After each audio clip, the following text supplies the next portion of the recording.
Metro Manila or kung saan pampanig Yung ng mga bansa yan. Kasi di ba yung mga Philippine lalong wide bumabaha? yung nakukuha nilang projects.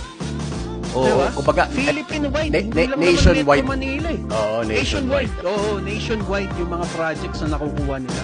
And most of it, yun nga, especially yung mga tulay, hindi lahat, pero mostly ng mga gumuguhong tulay na nasisira under ng nila, project nila. So yun yung nakakaano doon eh. Yun yung lalong nakakaputang ina eh.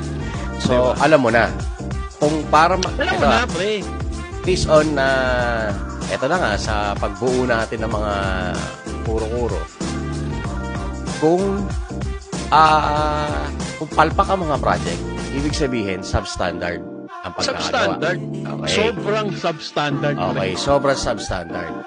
So kung sobrang substandard ang ginamit mo pero marami ka pa ring luxury cars o marami kang kinita, ano ibig sabihin no?